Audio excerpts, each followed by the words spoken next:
एक सब्जेक्ट से भी अगर थोड़ा बहुत रिलीफ मिलता है। अच्छा, मेरी क्लास की जगह कोई और क्लास थी क्या? जीएसटी पढ़ा तुमने ऑडिट की जगह, ठीक है, चलो बेहतर तो है एटलीस्ट, है ना? ओके। कौन सा स्टैंडर्ड करना है आज हमें?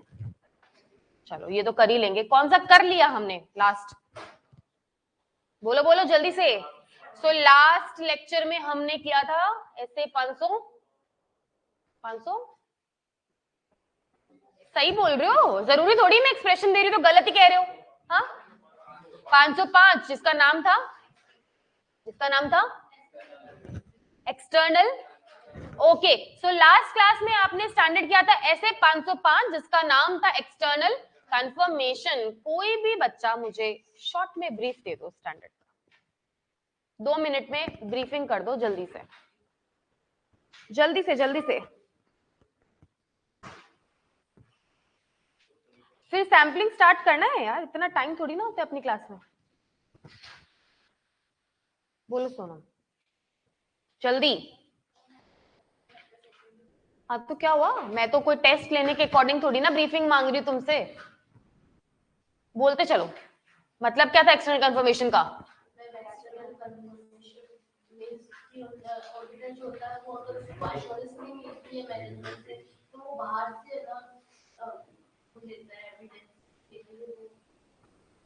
ओके, और कितनी टाइप की कंफर्मेशंस थी? पॉजिटिव और नेगेटिव। ओके, मैंने ना 2 तरह की कंफर्मेशन बताई थी, एक पॉजिटिव कंफर्मेशन और एक। सबसे पहले तो ऐसे 505 के अंडर हमने पढ़ा था एक्सटर्नल कंफर्मेशन, जहां हमने देखा था कि it is a kind of evidence, okay, जो कि कहां से लिया जाता है? थर्ड पार्टी से लिया जाता है, ऑडिटर को डायरेक्टली रिसीव होता है, ओके, और ये एक कंक्लूसिव एविडेंस के जैसे यूज किया जाता है। उसके बाद हमने देखा था 2 तरह की कंफर्मेशन होती है, एक पॉजिटिव और एक। पॉजिटिव क्या थी? Third party has to respond either in agreement और इन डिसएग्रीमेंट, पर ही विल रिस्पॉन्ड। लेकिन नेगेटिव कंफर्मेशन क्या थी? The third party will respond only if he disagrees with the information which is provided by the auditor या which is asked by the auditor। ये 2 बातें आपने positive negative confirmation में पढ़ी थी। उसके अलावा मैंने कहा था 2 शब्द और है जो थोड़े अलग है, लेकिन है इस चैप्टर के ही, है इस स्टैंडर्ड के। वो 2 शब्द क्या थे? नॉन रिस्पॉन्स और एक्सेप्शन। नॉन रिस्पॉन्स का मतलब है किसी कारण से थर्ड पार्टी क्या नहीं कर पाई, मतलब ऑडिटर तक जवाब नहीं आया, ओके। लेकिन ये पॉजिटिव कंफर्मेशन में ही यूज किया जा सकता है। क्यों? क्योंकि नेगेटिव वाले के अंदर अगर जवाब नहीं आएगा तो हम तो डीम मान लेंगे कि वो क्या है, सब कुछ सही है, अग्रीमेंट में है सब कुछ, ओके। और लास्ट था एक्सेप्शन। इसका मतलब जो मैंने पूछा है उससे हटके कोई जवाब आया है या फिर उसका एक्चुअली आंसर नहीं आया, कोई एक्सेप्शनल बात ही उसने कोई अलग सी बात यहाँ पर बता दी है, दैट वाज एक्सेप्शन। तो ये बातें बेसिकली आपने पढ़ी थी, ठीक है। आज आपको जो स्टैंडर्ड स्टार्ट करना है वो है, देखो सैम्पलिंग तो स्टार्ट कर लेंगे, पढ़ना वढ़ना तो होता रहेगा, ठीक है। मुझे एक बात बताओ, सैम्पलिंग तुम्हारे अकॉर्डिंग क्या होती है?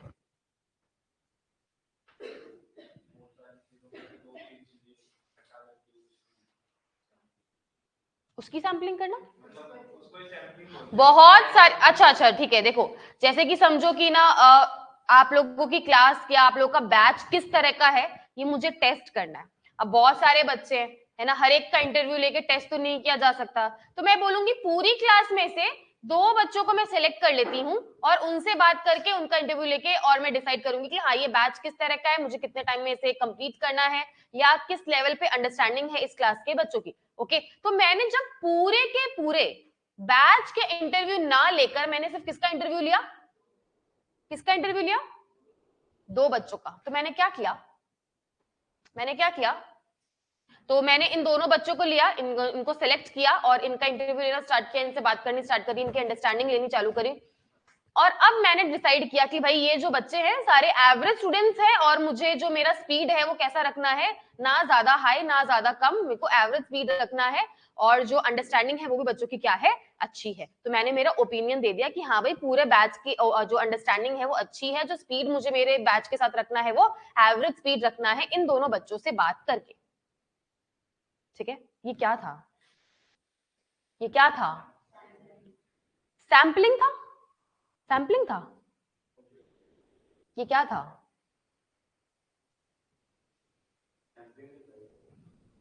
दो बच्चों से बात करके पूरी पॉपुलेशन पर मैंने क्या दे दिया? ओपिनियन दे दिया। सिर्फ दो बच्चों से बात करके पूरी पॉपुलेशन पर क्या दे दिया? ओपिनियन दे दिया। ठीक है, अब तुम खुद सोचो कि ना अगर मैं गलत बच्चा सिलेक्ट कर लेती है, एक्सेप्शनल कोई बच्चा सिलेक्ट कर लेती, तो क्या मेरा ओपिनियन ठीक हो सकता है? हाँ, मुझे पता है कि सारे बच्चे एकदम एक जैसे हैं ना, एक दो बच्चे थोड़े डिफरेंट है। ओके, अब मैंने उन्हीं को सिलेक्ट कर लिया और उनका इंटरव्यू लेके मैं डिसाइड कर रही हूँ कि पूरे बैच का स्पीड कैसा रखना है मुझे, तो क्या ये सही होगा? सही होगा या नहीं होगा? मतलब सैंपलिंग की इंपॉर्टेंस क्या तुम समझ पा रहे हो? सैंपलिंग की इंपॉर्टेंस समझ पा रहे हो? अगर सैंपल गलत सिलेक्ट हो गया, अगर सैंपल गलत सिलेक्ट हो गया तो क्या हो सकता है? सारा का सारा ओपिनियन ही गलत हो सकता है। सो सैंपलिंग इतना जरूरी है। चलो, सैंपलिंग जरूरी है या नहीं है ये तो अपन ने समझ लिया। एक बात मुझे बताओ, दो तरह के चेकिंग होती है, ठीक है? एक होती है 100% चेकिंग और एक होती है सैंपल चेकिंग। ओके, 100% चेकिंग क्या होती है? हर एक ट्रांजेक्शन को चेक कर रही हूं। अपन अपने एग्जाम्पल कैरी फॉरवर्ड करते हैं, मैं हर एक बच्चे का क्या ले रही हूं? इंटरव्यू ले रही हूं। ठीक है, उसमें प्रॉब्लम क्या है? सबसे पहली प्रॉब्लम, बहुत टाइम कंज्यूमिंग होगा। दूसरा, हाँ, अगर मैं मेरी टाइम कॉस्ट या मेरी एफर्ट कॉस्ट लेती हूँ तो वो बहुत ज्यादा होगा, तो मतलब मेरे को बहुत ज्यादा टाइम लगेगा ये काम करने में, प्लस मेरी जो कॉस्टिंग है वो भी बहुत ही ज्यादा आएगी। ओके, कॉन्स क्या है? बोलो, प्रॉस क्या है? ओपिनियन गलत नहीं होगा, है ना? ओपिनियन मेरा गलत नहीं होगा क्योंकि मैंने हर एक बच्चे का क्या लिया है? इंटरव्यू लिया है, या मैंने हर एक बच्चे को हर एक ट्रांजेक्शन को क्या किया है?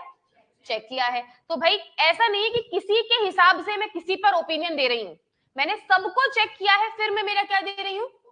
So everything has its pros and cons, दोनों चीज तो होती है। ठीक है, तो मेरा कहने का बेसिक मतलब क्या है कि दो तरह की अप्रोचेस है। कितने तरह की अप्रोचेस है?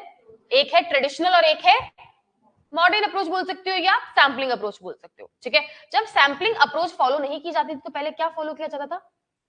ट्रेडिशनल। ट्रेडिशनल का मतलब है आदमी सब कुछ चेक कर रहा है, एक एक ट्रांजेक्शन चेक कर रहा है। ओके, पर वो प्रैक्टिकली ना फीजिबल नहीं रहा। ठीक है, क्योंकि ट्रांजेक्शंस बहुत ज्यादा बढ़ गए, कंपनी का जो टर्नओवर था या फिर उसका जो स्केल है काम करने का वो इतना एक्सेस हो जाता है कि एक पॉइंट के बाद आप 100% टेस्टिंग कर सकते हो क्या? तुम बैंक की ऑडिट करने जाओ, वहां पे नंबर ऑफ ट्रांजेक्शंस को तुम काउंट करोगे ना, कितने जीरो लगेंगे अपने को समझ ही नहीं आएगा, काउंट ही नहीं होंगे, वो जीरोस ही काउंट नहीं होंगे। बात समझ में आ रही है?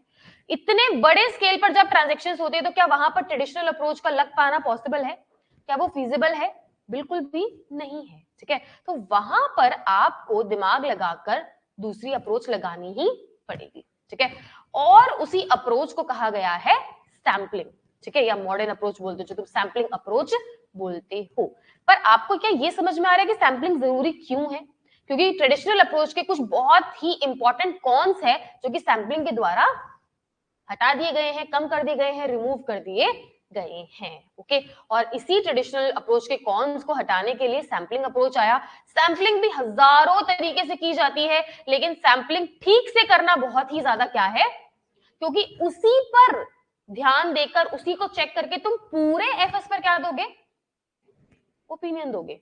सेल्स, मैंने इस साल, ये मानो तुम 2000 सेल्स के ट्रांजेक्शन किए, कितने किए? कोई छोटी सी फॉर्म है, ठीक है, कितने ट्रांजेक्शन किए? या बहुत ही कम ले लिया मैंने, 2 लाख सेल्स के मैंने क्या किए? ट्रांजेक्शन किए। ठीक है, 2 लाख ट्रांजेक्शन, तुमने सैंपल सिलेक्ट किया 20 ट्रांजेक्शन, कितना सिलेक्ट किया? जो भी मेथड्स है सिलेक्ट करने के, 20 ट्रांजेक्शन तुमने सिलेक्ट किया। अब वो 20 ट्रांजेक्शन के अकॉर्डिंग तुम 2 लाख ट्रांजेक्शन पर क्या देने वाले हो अपना? अब क्या वो 2000 या जो 20 ट्रांजेक्शन तुमने जो सिलेक्ट किए, क्या वो इंपॉर्टेंट नहीं है? मैं बोलती हूँ ऑडिट में उससे इंपॉर्टेंट कुछ है ही नहीं। ठीक है, क्योंकि वो रिप्रेजेंटेटिव हैं किसके? सारे के सारे सेल्स के। ये जो 2 बच्चे मैंने सिलेक्ट किए थे जिसके हिसाब से आपके पूरे बैच का मैं डिसीजन ले रही थी, ये 2 बच्चे आपके बैच के क्या बन गए थे?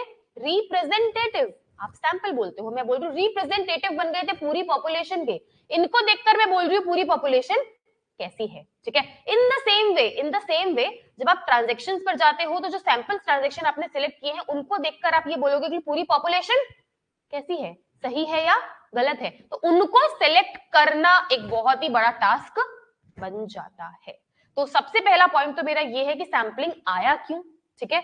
और दूसरा मेरा पॉइंट ये था कि सैंपलिंग आया तो आया, पर वो कितना जरूरी है या फिर कितना ज्यादा क्रिटिकल है उसको सिलेक्ट करना। ओके, आप ऐसे आंख बंद करके हवा में सिलेक्ट नहीं कर सकते यार ठीक है यार इन सब में से ये 2 बच्चे ले लो और इनके बेसिस पे पूरी क्लास का क्या ले लो, डिसीजन ले लो, ऐसा नहीं होता है। ओके, क्योंकि फिर पूरी क्लास के लिए डिसीजन क्या होगा आपका, गलत होगा। ओके, सो 2 पॉइंट मुझे बेसिकली आपको पहले समझाने थे। अब आप अगर बुक से पढ़ेंगे तो आपके लिए थोड़ा सा इजी हो जाएगा समझना कि मैं क्या कहना चाह रही हूँ। चलो, ऑडिट सैंपलिंग, सबसे पहले इन्होंने वही बात सेम बोली है कि जो ट्रेडिशनल अप्रोच है उसकी लिमिटेशन, अपन बोल रहे थे कॉन्स क्या है, ये बोल रहे हैं लिमिटेशन क्या है। चलो पढ़ते हैं। There is a growing realization that the traditional approach to audit is economically wasteful because all efforts are directed to check the all transaction without exception.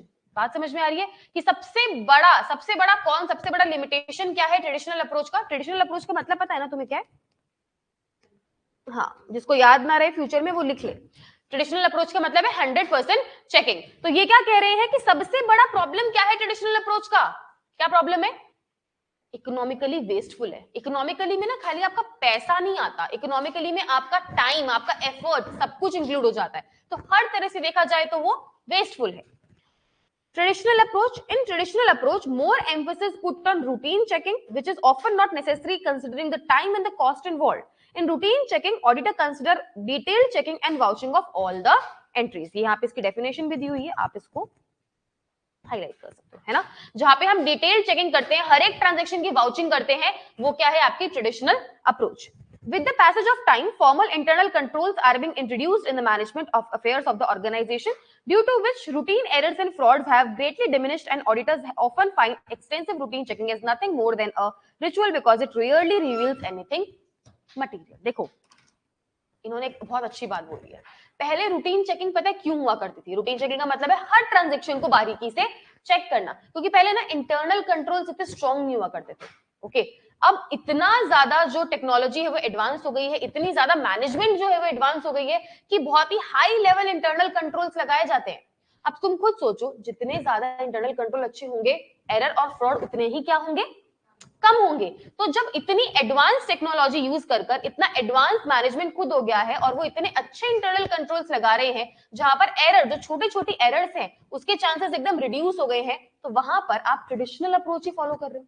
जब वो इतने एडवांस हो गए हैं तो आपको भी क्या होना पड़ेगा, पहले एरर्स के चांसेस बहुत ज्यादा रहते थे, इसलिए मेरे को लगता था कि ट्रेडिशनल अप्रोच लगाना सही है। अब एरर के चांस ही क्या हो गए, हाँ एरर्स का मतलब है छोटी छोटी गलतियां, अरिथमेटिकल एक्यूरेसी। अब यार सारा काम कंप्यूटर से होता है, कहां से अरिथमेटिकल कोई गलती आएगी, ठीक है, कहां से कैलकुलेशन मिस्टेक्स होगी, तो वो सब चीजें ही कम हो गई। तो आपको हर ट्रांजैक्शन को चेक करना एक्चुअली जरूरी रहा ही नहीं है, इसलिए भी हम ट्रेडिशनल अप्रोच को छोड़कर इस मॉडर्न अप्रोच को फॉलो करते हैं।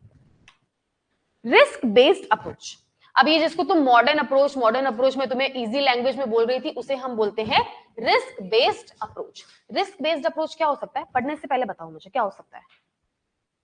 ट्रेडिशनल का मतलब 100% चेकिंग, तो रिस्क बेस्ड का मतलब क्या होगा, सैंपल किसके अकॉर्डिंग सिलेक्ट कर रहे हो तुम, नाम से समझो, जिस एरिया में जिस तरह का रिस्क तुम्हें मिलेगा, तुम्हारा risk of material miss statement जितना हाई होगा या जिस तरह का तुम फाइंड आउट करोगे उसके अकॉर्डिंग ही क्या सिलेक्ट करोगे, ये अप्रोच कौन सी अप्रोच कहलाती है, रिस्क बेस्ड अप्रोच। ठीक है, तो सैंपलिंग की सबसे पहली क्या टर्म दी हुई है यहाँ पे, रिस्क बेस्ड अप्रोच। देखो क्या लिखा हुआ है, audit approach nowadays has undergone the considerable changes and the extent of checking are undergoing a progressive change in favor of more attention toward the question of principles and controls with the curtailment of non consequential routine checking। बाबा रे क्या भाषा use करी इन्होंने, हाँ पता है पूरे के अंदर सिंपल सी बात बोली है कि ना रूटीन चेकिंग को फॉलो ना करके जब मैं रिस्क के अकॉर्डिंग सैंपल चेकिंग करती हूं, वो है आपकी रिस्क बेस्ड अप्रोच। बात समझ में आ गई, पढ़ो अब समझ आएगा। देखो, nowadays has undergone a considerable change and extent of checking are undergoing a progressive change in favor of more attention। ये क्या बोल रहे हैं, इस अप्रोच में more attention, ज्यादा अटेंशन दिया जाता है towards the question of principles and controls, मतलब इंटरनल कंट्रोल्स कैसे हैं, प्रिंसिपल्स कैसे हैं, विद द कर्टेलमेंट। कर्टेलमेंट का मतलब क्या होता है, रोक लगा देना, या फिर अपन सिंपल भाषा में बोले तो बंद कर देना, ठीक है। और इसी के साथ क्या चीज बंद हो गई है, रूटीन चेकिंग, ठीक है। क्या बोल रहे हैं इस लाइन के अंदर, रिस्क बेस्ड अप्रोच के अंदर जो अटेंशन है वो किसको दिया जाता है बेटा, question of principle and controls को, इंटरनल कंट्रोल्स को देखा जाता है, प्रिंसिपल्स को देखा जाता है, उसके अकॉर्डिंग क्या करी जाती है, चेकिंग करी जाती है। और इसके कारण क्या कर्टेल हो गया है, क्या बंद हो गया है, रूटीन चेकिंग बंद हो गई है। और रूटीन चेकिंग की डेफिनेशन इन्होंने आपको ऊपर दे रखी है, मतलब 100% चेकिंग। तो क्या आपको पहले तो सैंपलिंग का बेसिक कॉन्सेप्ट समझ में आया क्या, कि सैंपलिंग आई क्यों है। हाँ देखो क्या है, कितने पार्ट्स हैं, ये सब क्वेश्चन तो हमें करना ही है, याद भी करना है, लेकिन ये चीज आई क्यों, ये पता होना हमें बहुत ही जरूरी है, ठीक है। एक्सटर्नल कंफर्मेशन हमने किया, वो आया क्यों, ओके। आपने स्टार्टिंग के अंदर देखा ऑडिट, मैंने आपको सबसे पहले ऑडिट की डेफिनेशन से भी पहले ना एक स्टोरी सुनाई थी, आपको याद है कि भाई एक कंपनी है, उसके स्टेक होल्डर्स हैं, फिर वो ऑडिटर की एंट्री हुई थी, क्या सबको मेरा लेक्चर 1 याद है। तो ऑडिट आई क्यों, ऑडिट की जरूरत ही क्यों आई, ये पता होना हमें पहले जरूरी है। किससे पहले, ऑडिट क्या होती है, कैसे करते हैं, क्या होगा नहीं करेंगे, तो वो सब बात की बात है, ये चीज आई ही क्यों। देखो स्टैंडर्ड का मतलब क्या है, बेंचमार्क, बेंचमार्क होता है ना। तो जब भी आईसीआई ने, जब भी इंस्टीट्यूट ने वो बेंचमार्क बनाया होगा, इंट्रोड्यूस किया होगा, तो कोई जरूरत तो पड़ी होगी ना, तभी वो क्या किया गया है। अरे बिना जरूरत के कोई लॉ बनाया जाता है क्या, हाँ जरूरत पड़ी होती तो ही तो लॉ बनता है। इन द सेम वे जब भी एएस बनता है, जब भी ऐसे बनता है, उसकी कोई ना कोई जरूरत होती है, तब जाकर वो चीज बनाई जाती है, ओके। तो यहाँ पर आपको ऐसे तो अभी स्टार्ट भी नहीं हुआ, उससे पहले उन्होंने क्या बताया कि इसकी जरूरत ही क्यों पड़ी, क्यों, क्योंकि सारे ट्रांजेक्शन चेक करना वेस्टफुल था, टाइम बहुत कंज्यूमिंग था, और दूसरा सबसे इंपॉर्टेंट, इतने अच्छे इंटरनल कंट्रोल्स आजकल लगने लग गए हैं कि छोटी छोटी गलतियां होना ही बंद हो गई है। तो दोनों ही कारण से आपके जो अप्रोच अब फॉलो करी जाती है, वो कौन सी अप्रोच फॉलो करी जाती है, रिस्क बेस्ड अप्रोच। बात समझ में आ गई, आगे बढ़ सकते हैं, चलो। अडॉप्टिंग स्टैंडर्ड्स व्हाइल सैंपलिंग, ये आप छोड़ भी सकते हो एक बार, क्या चलो करना तो, देखो स्टैंडर्ड तो यहां से चालू है तुम्हारा, मीनिंग से पढ़ते एक बार। Auditor is required to express his opinion on the true and the fair view of financial statement. कोई दिक्कत है इस लाइन के अंदर, बताइए हमें। For this purpose auditor is required to decide the extent of checking to be perform. उसे opinion देना है तो उसे देखना पड़ेगा ना भाई, कितनी चेकिंग मुझे करनी है। The extent of checking to be undertaken is primarily a matter of judgment of the auditor. There is nothing statutorily stated anywhere which specifies the work it is to be done, how is to be done, and what extent. क्या बोल रहा है इसके अंदर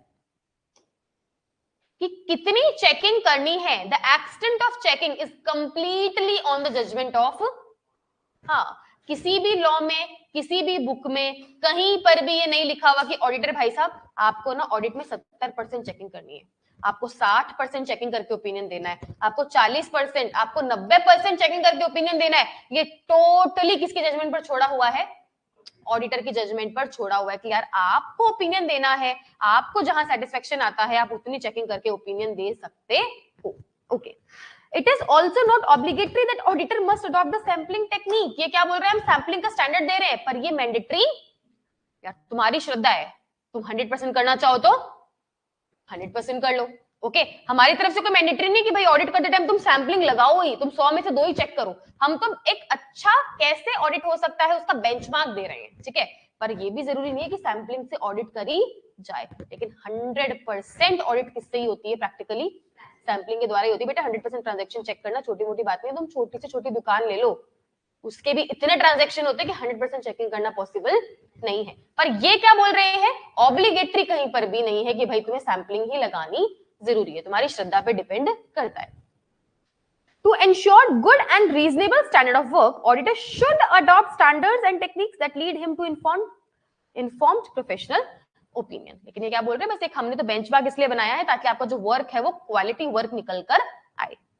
On a consideration of this fact, it can be said that it is the interest of the auditor that if he decides to form his opinion on the basis of part checking, he should adopt standards and techniques which are widely followed and which have recognized basis. और क्या बोलते हैं कि इसीलिए हमने standard बनाया है कि अगर आप सैम्पलिंग टेक्निक को यूज करते हो, नहीं करते हो तो बहुत अच्छी बात है, हमें कोई दिक्कत नहीं है, पर अगर आप सैम्पलिंग टेक्निक को यूज करते हो चेकिंग के अंदर, तो फिर ये 530 को थोड़ा देख ले, क्योंकि इसके अंदर जो बातें बताई गई है, सैम्पलिंग करने के तरीके बताए गए हैं, वो वर्ल्ड वाइड यूज करे चाहते हैं। Okay, since statistical theory of sampling is based on scientific law, it can be relied upon to a greater extent than any arbitrary technique which lacks in the basis and acceptability. इसके अंदर ये लोग बात करेंगे अभी कुछ statistical theory की, जिसको यूज करके आप सैम्पलिंग कर सकते हो, और स्टैटिस्टिक्स आप लोगों ने पढ़ी भी है, सारी बातें अभी अपन आगे करने वाले हैं। ठीक है, डोंट वरी, कोई फॉर्मूला नहीं बताएंगे ये लोग।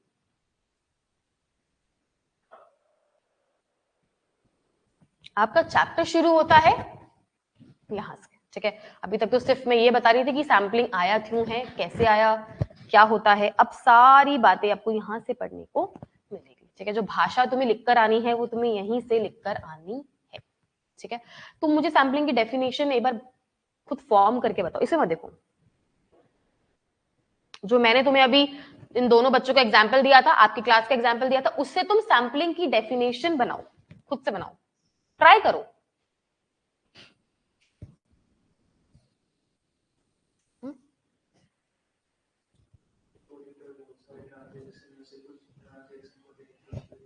ओके,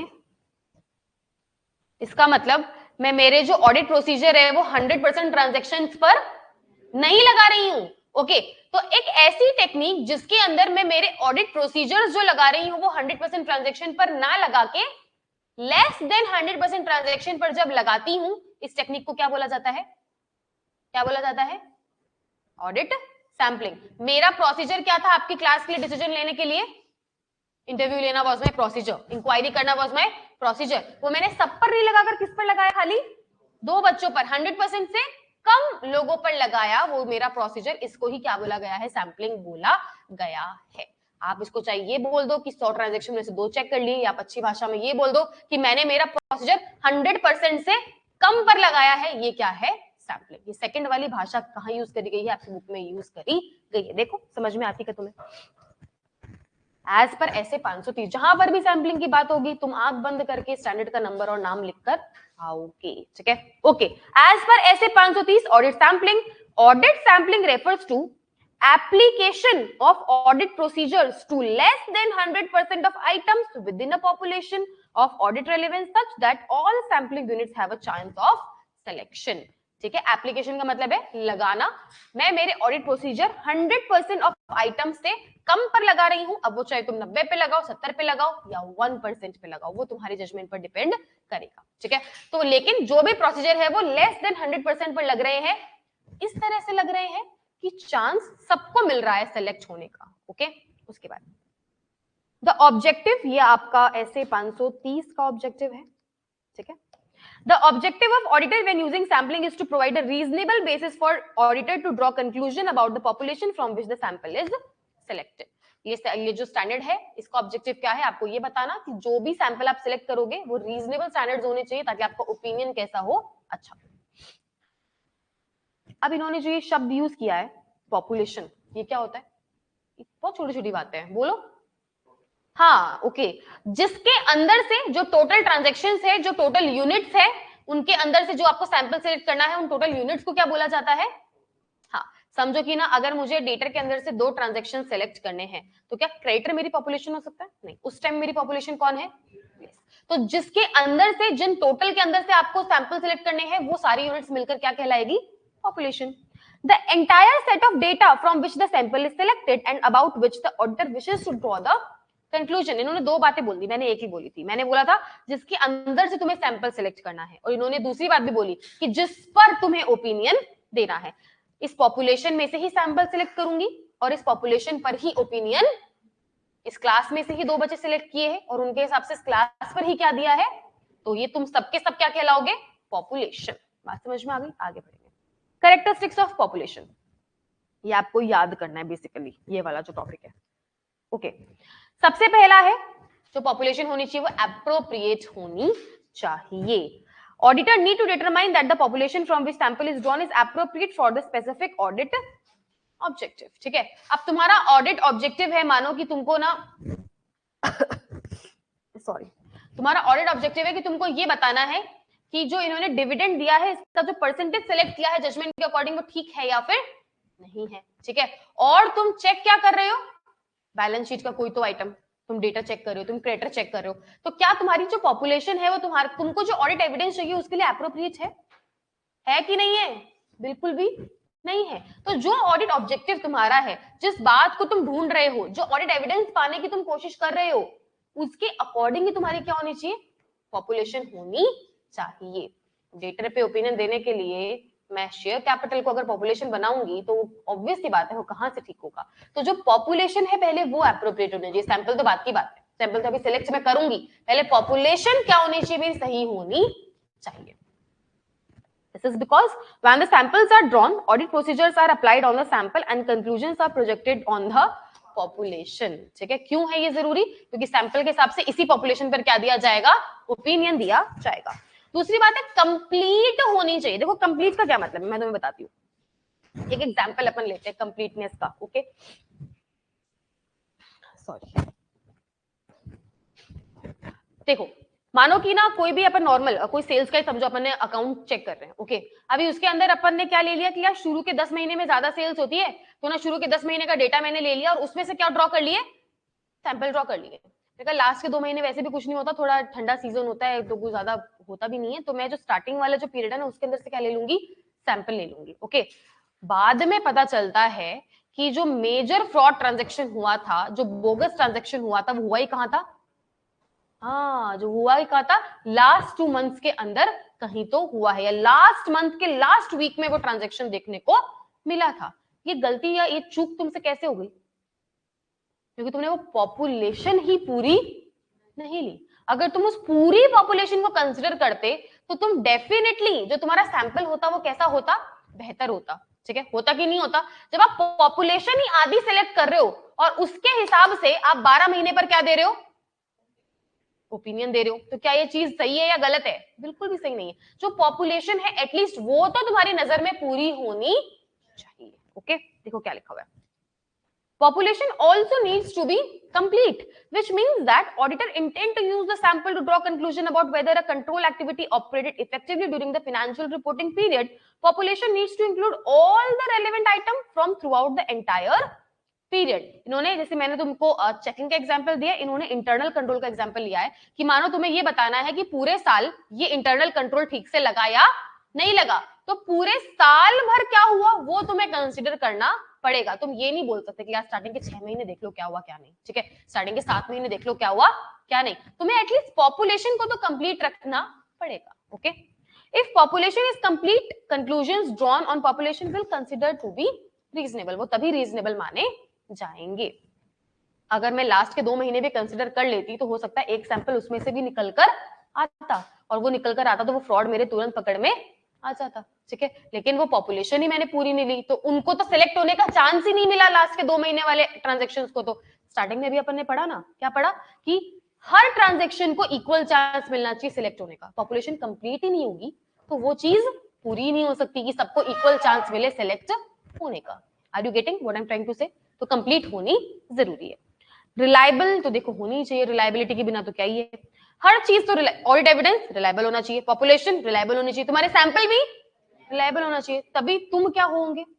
रिलायबल होंगे लोगों के लिए। चलो, when performing the audit sampling, the auditor performs audit procedure to ensure that the information upon which audit sampling is performed is sufficiently complete and accurate. If population is not reliable, sample drawn will definitely not be relevant for a specific audit objective.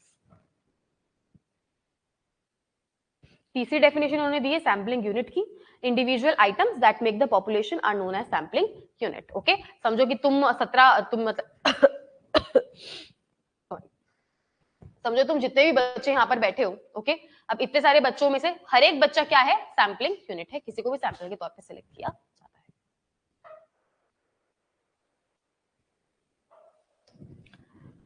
Next topic क्या है?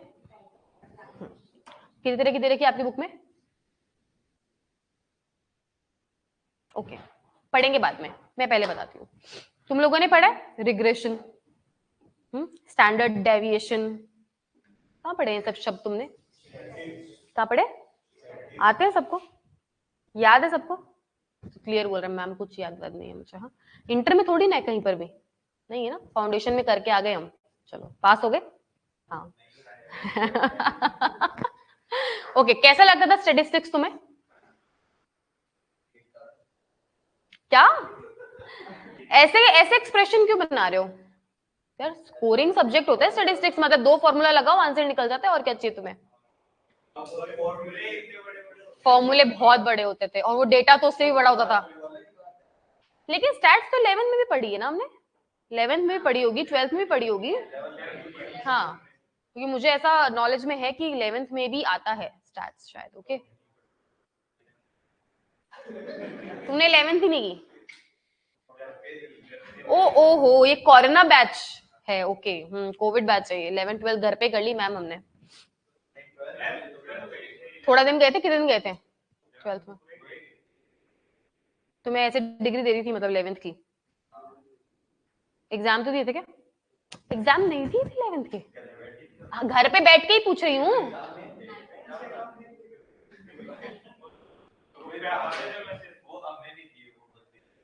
वो किसी ने तो दे दिए, हमने नहीं दिए। ठीक बात है। जो तुमने 11th में स्टैट्स पढ़ी, जो भी पढ़ी, घर पे पढ़ी, क्लास में पढ़ी, जहां भी पढ़ी, जो तुमने फाउंडेशन में स्टैट्स पढ़ी, वो यूज कहाँ होती है?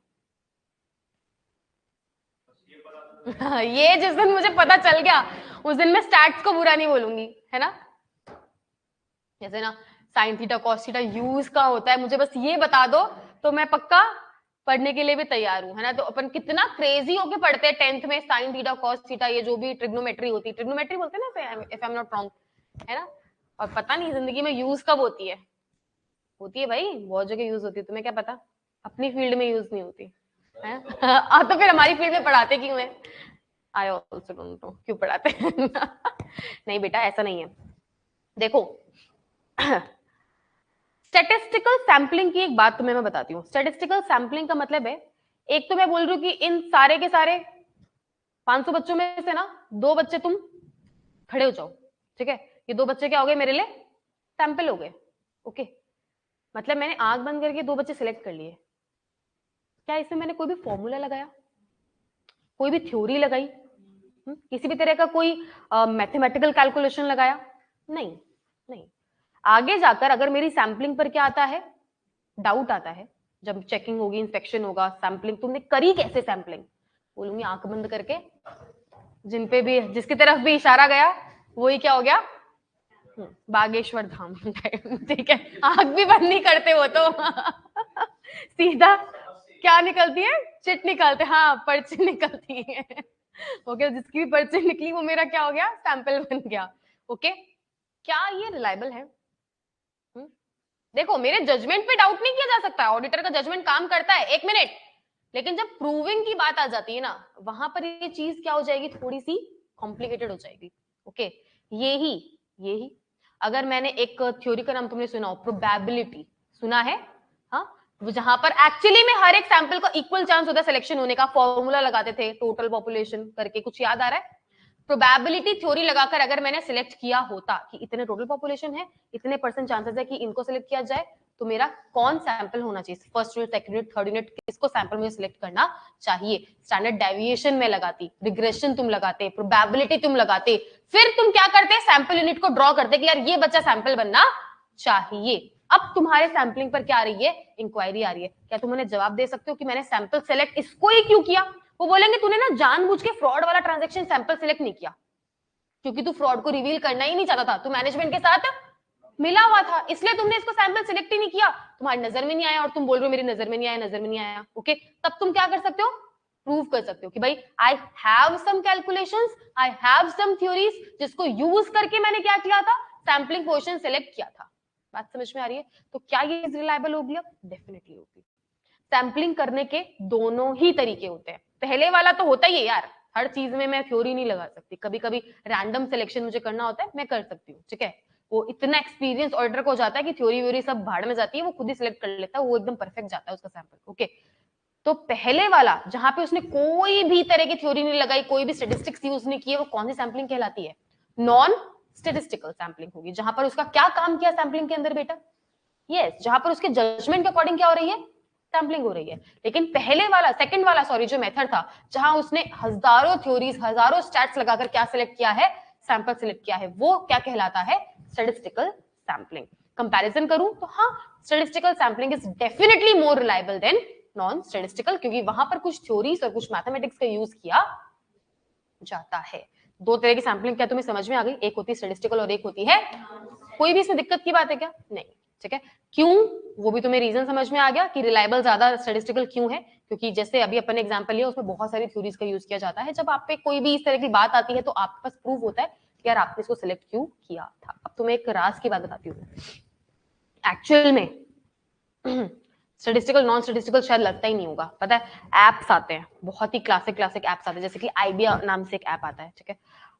सॉफ्टवेयर होता है, मतलब ऐप गलत वर्ड यूज करी मैं, सॉफ्टवेयर टाइप में होता है। उसके अंदर ना आप सारा डेटा क्या करते हो, डंप कर देते हो। वो आपको स्टैटिस्टिकल लगा के अपने आप ही क्या सिलेक्ट करके देता है, सैंपल सिलेक्ट करके देता है। ओके, तो इतना दिमाग लगाने की अपने को जरूरत ही नहीं पड़ती। ओके, लेकिन हाँ बेसिकली यूज तो पीछे वो भी क्या ही करता है, स्टैटिस्टिक को ही यूज करता है, उसको यूज करके ही वो सैंपलिंग करके देता है, ठीक है। अब चाहे वो एआई मतलब वो कंप्यूटर ही करे या अपन करे, पर वो है तो क्या स्टैटिस्टिकल सैंपलिंग ही होती है।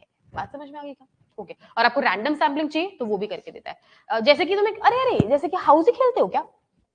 हाँ, आजकल हाउसी के अंदर वो जो आजकल आपके एप्स आते हैं, वो जो रैंडम नंबर सिलेक्ट होते हैं, क्या है ये सब?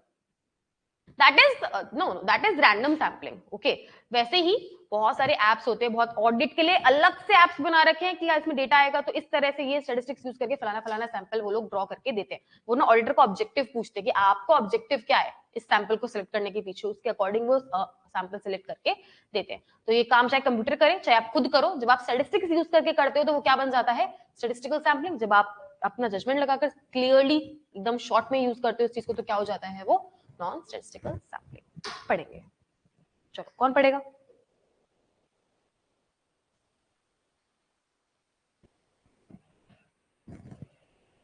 सैंपल चल रहा है तो मैं ही सैंपल सिलेक्ट करती रहूं कि अब कौन पढ़ेगा कौन नहीं पढ़ेगा है? खुद से कोई वॉलंटियरिंग नहीं है तुम्हारी? नहीं मैम, आपका गला दुख रहा होगा, हम पढ़ लेते हैं ना।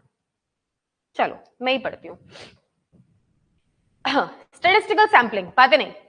An approach to sampling that has the following characteristic: random selection of sample items and use of probability theory to evaluate the sampling result. Okay, क्या बोला है? ऐसा सिलेक्शन का तरीका जिसके अंदर दो खास बात होती है। एक तो रैंडम सिलेक्शन, देखो रैंडम सिलेक्शन का मतलब ये नहीं आंख बंद करके सिलेक्ट करना, वो तो नॉन स्टैटिस्टिकल हो जाएगा ना। रैंडम का मतलब है जहां हर एक को इक्वल चांस मिल रहा है। रैंडम का मतलब है जहां बायसनेस नहीं है। बात समझ में आ रही है? तुम बायस होके सेलेक्ट नहीं कर रहे, that is the random selection, जहां पर सबको इक्वल चांस है सेलेक्ट होने का, प्लस जहां पे प्रोबेबिलिटी थ्योरी का यूज हो रहा है, जिसमें दो कैरेक्टरिस्टिक्स होती है। वो कौन सी सैंपलिंग होती है? Statistical sampling. एकदम क्लियर है? आगे चलेंगे। स्टैटिस्टिकल सैंपलिंग क्या होती है? डेफिनेटली मोर साइंटिफिक होती है, क्योंकि उसी में साइंस का यूज किया गया है, स्टैटिस्टिकल साइंस का यूज किया गया है।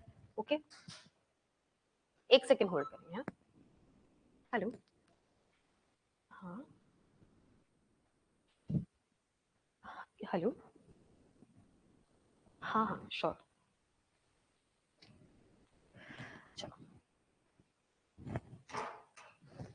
हमारे चेहरे कैसे खिल जाते हैं जब भी ऐसा बीच में कोई डिस्टरबेंस होता है या कुछ इंटरप्शन होता है ना? 4-5 फोन आना ही चाहिए बीच में, जो मैम उठा ले, जो हम थोड़ी सी बातें बातें कर ले। ऐसा क्यों? ऐसा फ्लो में पढ़ने में मजा नहीं आता कि तुम्हें? उल्टा होता है, देखो बच्चों को ना ऐसा ब्रेक्स में पढ़ने में मजा आता है और टीचर को ना फ्लो में। मुझे तो लगता है एक छोटा सा कॉल में रिसीव कर लेती हूँ, उसके अंदर मेरा सारा फ्लो क्या हो जाता है, पूरा फ्लो टूट जाता है, बोलने का फ्लो ही खराब हो जाता है सारा का सारा।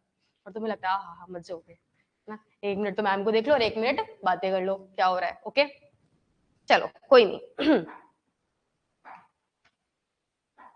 आज क्लास के लास्ट के अंदर तुम स्कोप लिखोगे बैठ के ऑडिट का, 5 मिनट।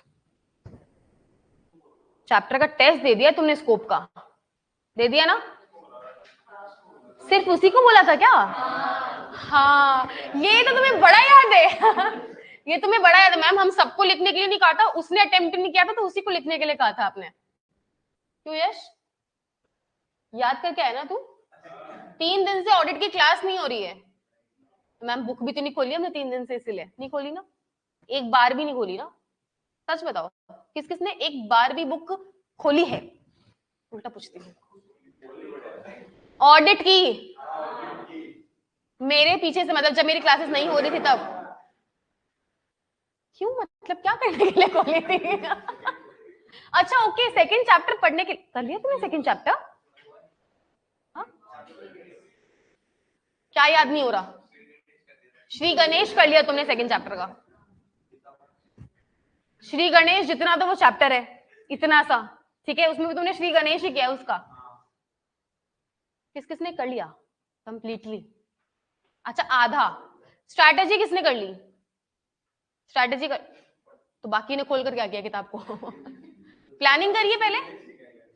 प्लानिंग किसने कर ली? ऑडिट प्लान किसने कर लिया? अच्छा ओके, डेफिनेशन बता प्लानिंग की। बेनिफिट याद है?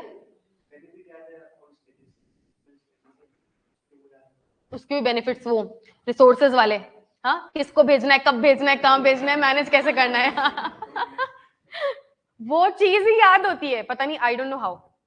चलो कोई बात नहीं, टेस्ट में सब याद कर लेना, अच्छी बात है। जिसने किताब नहीं खोली वो मुझे ना परसों मत बोलना कि ना मैम आप टेस्ट क्यों ले रहे हो, अब वो तो तुम देख लो कब है। मैंने कहा था एक दिन पहले बताऊंगी। हाँ तो दे दूंगी जिस दिन टेस्ट होगा उस दिन। तुम मेरे को मेरी बात में फंसा रहे हो? हाँ चलो स्टैटिस्टिकल सैम्पलिंग करते हैं अपन पहले। मैं तुम्हारी इंक्वायरी कर रही हूँ, तुम मेरी इंक्वायरी बिठा रहे हो। सही है। हाँ ज्यादा सिखा दिया मैंने इंक्वायरी और तुमको ऑडिट करना, डाउटफुल नेचर। मैं बोल रही तुमने पढ़ाई करी, मैम आपने कॉपी चेक करी क्या? ऐसे अंदर अंदर तुम्हारे ऑर्डर बैठ रहा है अभी रग रग में, है ना? चलो पढ़ेंगे बेटा, ये चैप्टर मुझे कराना था आज, 1/4 भी नहीं हुआ ये चैप्टर। चलो statistical sampling is more scientific क्यों होती है ये हम थोड़ा सा देखेंगे। Audit testing done through statistical sampling is more scientific, बात नहीं, as it involve use of mathematical laws of probability in determining the appropriate sample size in varying circumstances। क्या इस लाइन में कोई भी दिक्कत है? जो मैंने बताया क्या ये वही बोल रहा है कि ज्यादा रिलायबल क्यों है, ज्यादा साइंटिफिक क्यों है? क्योंकि इसके अंदर मैथमेटिक्स का यूज किया जा रहा है। Statistical sampling has reasonably wide application where a population to be tested consists of a large number of similar item। क्या बोलते हैं? स्टैटिस्टिकल सैम्पलिंग ज्यादा कहां पर यूज होगी? जहां पॉपुलेशन होमोजीनियस है, ठीक है, क्योंकि मैं सब पर एक ही फॉर्मूला लगा सकती हूँ। जहां पे हेट्रोजीनियस पॉपुलेशन है वहां पर आपका ना स्टैटिस्टिक्स थोड़ा सा क्या हो जाता है, कमजोर हो जाता है। ओके आगे, no personal bias of the auditor in case of statistical sampling as it is scientific, the result of sample can be evaluated and projected on the whole population in more reliable manner। क्योंकि science का use है, okay, formulas का use है, mathematics का use है, तो biasness की तो बात ही नहीं आती, और बायसनेस की बात नहीं आएगी तो वो ज्यादा रिलायबल होगा ही होगा। बायसनेस समझते हो ना क्या होता है? हिंदी में क्या बोलूंगी बायसनेस को? एक तरफा होकर डिसीजन लेना, उसकी तो यहाँ पर बात ही क्रिएट नहीं होती। In larger organization with huge transactions, statistical sampling is always recommended as it is unbiased। फिर आता है एडवांटेजेस ऑफ स्टैटिस्टिकल सैम्पलिंग। क्या होंगे? अरे पढ़ने की जरूरत नहीं तुम्हें, तुम बताओ क्या होंगे। वैसे इसके अंदर जो एडवांटेजेस दे रखे हैं ना वो तुम्हें पढ़ने की नीड है, क्योंकि बहुत अलग टाइप से दे रखे हैं। देखो क्या लिखा हुआ है, the amount of testing does not increase in the proportion to the increase in the size of area. देखो जब मैं ना नॉन स्टैटिस्टिकल सैम्पलिंग लगाती हूँ तो उसके अंदर मेरा दिमाग क्या चलता है पता है कि यार 1000 की पॉपुलेशन है तो 10 सैंपल सिलेक्ट करती हूँ, 2000 की पॉपुलेशन है तो 20 सैंपल सिलेक्ट कर लेती हूँ, 3000 की है तो 30 कर लेती हूँ। कहीं ना कहीं माइंड अपना वैसे ही काम करता है। लेकिन जब आप स्टैटिस्टिकल सैम्पलिंग लगाते हो ना, आप उसमें कितना भी डेटा डंप कर दो, उसमें कितनी भी पॉपुलेशन को बढ़ा दो, लेकिन वो सैंपल ना साइज ऑफ पॉपुलेशन के हिसाब से छांट कर नहीं लाता। वो सैंपल वो फॉर्मूला के बेसिस पर ही लेकर आएगा। वो ऐसा नहीं है कि यार इतनी बड़ी साइज ऑफ पॉपुलेशन है तो उसके हिसाब से तुम सैंपल सिलेक्ट करके लाओ, ऐसा कभी भी नहीं होगा। ठीक है, तो ये बहुत बड़ा फायदा है स्टैटिस्टिकल सैंपलिंग का, कि चाहे तभी तो स्टैटिस्टिकल सैंपलिंग आपके बैंक्स में, या ये इन्होंने क्या बोला, जहां लार्ज ऑर्गेनाइजेशन होती है वहां ज्यादा यूज होती है। कौन सी? स्टैटिस्टिकल। क्योंकि ऐसा नहीं है कि सैंपल बढ़ता जा रहा है, पॉपुलेशन बढ़ता जा रहा है तो सैंपल भी बढ़ता ही चला जाएगा। स्टैटिस्टिकल में ये चीज नहीं होती, तो ये बहुत बड़ा फायदा देता है लार्ज ऑर्गेनाइजेशंस के अंदर। The sample selection is more objective and thereby more defensible. Defensible का मतलब है जिसको ऑडिटर क्या कर सकता है, अपने डिफेंस के लिए यूज कर सकता है। Okay, this method provides means of estimating the minimum sample size associated with the specific risk and precision। इसमें बहुत ज्यादा प्रोबेबिलिटी थ्योरी का यूज होता है, इसीलिए रिस्क को ध्यान में रखते हुए मिनिमम से मिनिमम सैंपल क्या होगा वो आपको ये निकाल कर देता है। It provides a means of deriving a, okay ये पॉइंट छोड़ दो, अगला पढ़ो। It may provide a better description of a large mass of data than a complex examination of all the data, since non-sampling errors such as processing, clerical mistakes are not as large। ये क्या बोल रहा है यहाँ पे, जहां पे data बहुत ज्यादा होता है वहां पर कंप्लीट एग्जामिनेशन करने की जगह स्टैटिस्टिकल बहुत काम में देता है, काम देता है, बातें मत करो पीछे। क्यों देता है काम? क्योंकि जो नॉन सैम्पलिंग एरर्स है आजकल वो बहुत ही ज्यादा क्या हो गए हैं, कम हो गए हैं। नॉन सैम्पलिंग एरर्स का मतलब है जैसे कि कैलकुलेशन मिस्टेक्स वगैरह बहुत कम हो गई है, तो लार्ज डेटा को बहुत इजीली ये शॉर्ट में सैंपल में निकालकर आपको दे देता है। It is widely accepted way of sampling as it is more scientific without personal bias. Result of sample can be evaluated and projected in a more reliable way. ये तीसरी बारी लाइन दे रहा है सेम टू सेम। ये सबसे बड़ा फायदा यही है बस स्टैटिस्टिकल का। उसके बाद ये जो छुड़वाया था ये पढ़ो आप क्या बोल रहे हैं। देखो तुम्हें मैं पहले समझाती हूँ। जब तुम नॉन स्टैटिस्टिकल सैम्पलिंग यूज करते हो उसमें जो तुम्हारा गलत ओपिनियन होने का चांस होता है, जो रिस्क होता है, ठीक है, क्या तुम वो कभी कैलकुलेट कर सकते हो? नहीं कर सकते हैं, ठीक है। लेकिन सॉरी, जब तुम स्टैटिस्टिकल सैम्पलिंग यूज करते हो उसमें तुम अपने रिस्क को ना हल्का सा कैलकुलेट कर सकते हो। जैसे कि मैं तुम्हें बताती हूँ, तुमने कभी नाम सुना है स्टैंडर्ड डेविएशन? स्टैंडर्ड डेविएशन क्या होता है बताओ? अरे फॉर्मूला नहीं पूछ रही मैं, वो ऐसा ऐसा क्या, मुझे तो खुद को ही नहीं आता फॉर्मूला। हाँ, स्टैंडर्ड डेविएशन क्या होता है? फॉर्मूला बता दो चलो।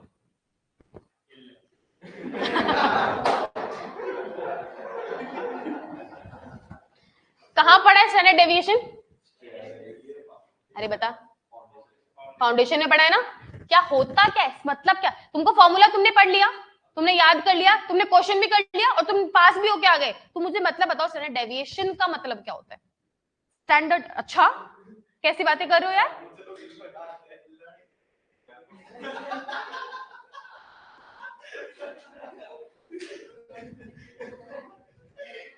क्या होता है स्टैंडर्ड डेविएशन? क्यों, क्या होता है? तू रहने दे, तो स्कोप लिखना बैठ गया आज लास्ट में, ठीक है। क्या होता है? अरे एक मिनट, शांति शांति, अरे प्लीज। स्टैंडर्ड डेविएशन मैं तुम्हें हल्का सा हिंट देती हूँ, तुम्हें अगर बिल्कुल भी नहीं पता है तो हल्का सा हिंट देती हूँ, तुम उतना ही समझ लो बस, ठीक है। स्टैंडर्ड डेविएशन एक्चुअली इसका मतलब क्या होता है?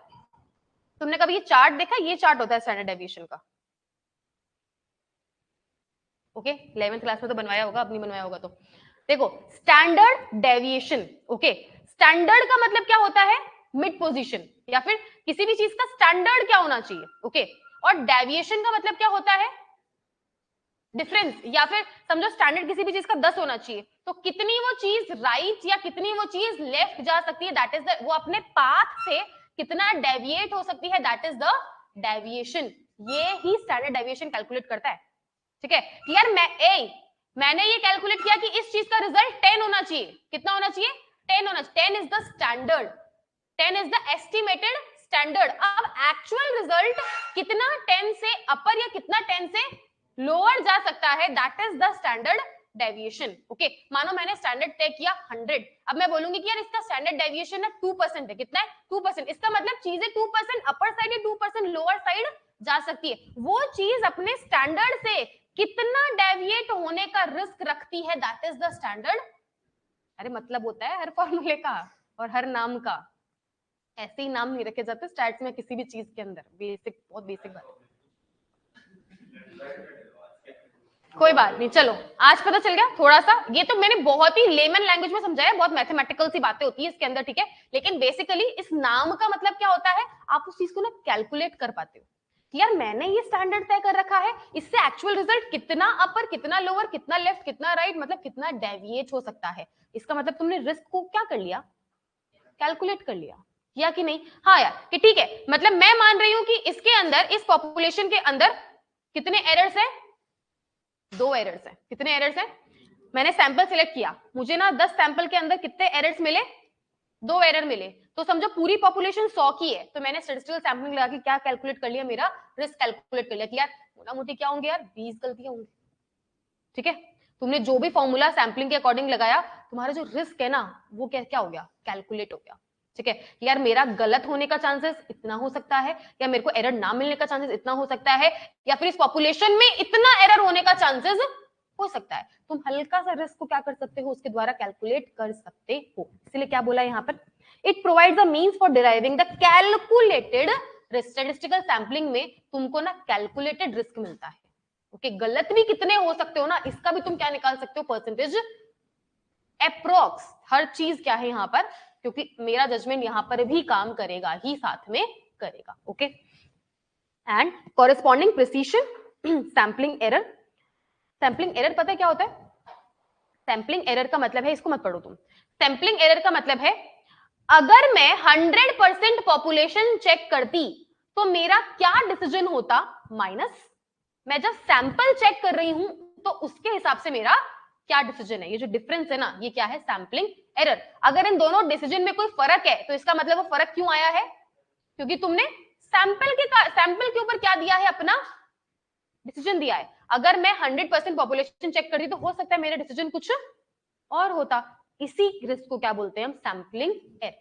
ओके, अब जो सैम्पलिंग एरर है ना, ये सैम्पलिंग जो रिस्क है वो हल्का सा क्या होता है, कैलकुलेटेड होता है। किसके अंदर, स्टैटिस्टिकल सैम्पलिंग के अंदर, क्योंकि सब कुछ मैथमेटिक्स के ऊपर क्या है, डिराइव्ड है। बात समझ में आ गई, कैलकुलेटेड रिस्क, ये आप डेफिनेशन याद करोगे, है ना। सैम्पलिंग एरर का मतलब है probable difference in the result, result में डिफरेंस हो सकता है, क्यों, due to the use of sample in lieu of examining all the records. In lieu का मतलब होता है उसकी जगह पे। ओके, आपके रिजल्ट में डिफरेंस हो सकता है क्योंकि आपने सैंपल यूज किया है, किसकी जगह पे, examining all the record, 100% record को चेक करने की जगह पे आपने सैंपल चेक किया, इसी कारण आपके रिजल्ट में क्या आ सकता है, फर्क आ सकता है। और इसी रिस्क को, इसी एरर को क्या बोला जाता है, सैंपलिंग एरर बोला जाता है। इसको आप स्टैटिस्टिकल यूज करते टाइम हल्का सा कैलकुलेट कर पा रहे हो। क्लियर है, याद करवा दिया, गजब के बच्चे हमारे। चलो ये पढ़ लो खाली, नॉन स्टैटिस्टिकल सैंपलिंग क्या होती है, सब कुछ उल्टा है। खाली तुम्हें क्या लिखना है, जिसके अंदर स्टैटिस्टिकल सैंपलिंग की कैरेक्टरिस्टिक नहीं होती वो सब क्या है, simple. A sampling approach that does not have characteristic of random selection or use of probability. It is method, the sample size and its composition are determined on the personal experience and the knowledge of auditor. कितना sample, कैसा sample, कौन sample, ये सब कौन decide करता है, auditor का experience और judgement. This method, because of its simplicity in operation, was in common application for many years. इसके अंदर कोई तिकड़म नहीं है ना, इसके अंदर कोई कॉम्प्लेक्सिटी नहीं है, इसके अंदर कोई डिराइवेशंस नहीं है, इसमें बस आपको सेलेक्ट कर लेना है, जैसे आपको याद कर लेना था वैसे ही सेम टू सेम, ठीक है, कोई दिमाग नहीं लगाना है। इसीलिए ये बहुत सालों तक यूज होता रहा। ओके, लेकिन अब this method is simple to operate but sometimes sample may not be true representative of total population, क्योंकि जब आप अपना जजमेंट लगाते हो उसमें हल्का सा पर्सनल बायस आए बिना नहीं रहता, and no scientific method of selection was there. Okay, बात समझ में आ गई, घुमा फिरा के पता है एक ही बात बोली है, इसके अंदर बाइस सिलेक्शन होता है, इसके अंदर प्रोबेबिलिटी का यूज नहीं होता, और उसके अंदर ना तो बाइस सिलेक्शन होता है, रैंडम सिलेक्शन होता है इट मींस, और प्रोबेबिलिटी का यूज होता है। यही फर्क है स्टैटिस्टिकल और नॉन स्टैटिस्टिकल के अंदर। आपको होमवर्क क्या है पता है, पता नहीं, होमवर्क है आपका, आप ये पढ़ के आओगे, क्योंकि ऐसा नहीं है, ये तुम्हारे पढ़ने जैसा ही है। तुम वैसे बात मत करो, सब दिख रहा है मुझे क्या लिखा हुआ यहाँ पे, पढ़ाऊंगी तो सही।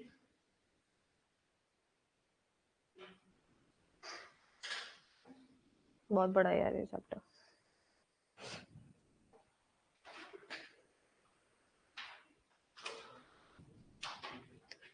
सैम्पलिंग का छोटा सा यहाँ प्रोसेस दिया हुआ है, ठीक है, इस प्रोसेस को ही पूरे चैप्टर में क्या किया हुआ है, बस ये पूरा चैप्टर, ये 7 स्टेप है। सैम्पलिंग के लिए आपको 7 स्टेप फॉलो करने पड़ते हैं। सबसे पहले उसे डिजाइन करना पड़ता है, उसका साइज सेलेक्ट करना पड़ता है, उसको फिर साइज सेलेक्ट करके सेलेक्ट करना पड़ता है, उस पर अपने प्रोसीजर्स लगाने पड़ते हैं, जो प्रोसीजर लगाते हैं उसके रिजल्ट को इवैल्यूएट करना पड़ता है, इवैल्यूएट करके गलतियों का अंदाजा लगाना पड़ता है, और लास्ट में गलतियां क्यों हुई है उसका नेचर और कॉज जानना पड़ता है। ये ही बातें आपको पूरे चैप्टर में पढ़ते रहनी है, ओके, ये अपन करते रहेंगे। वो बैठ के स्कोप लिखेगा,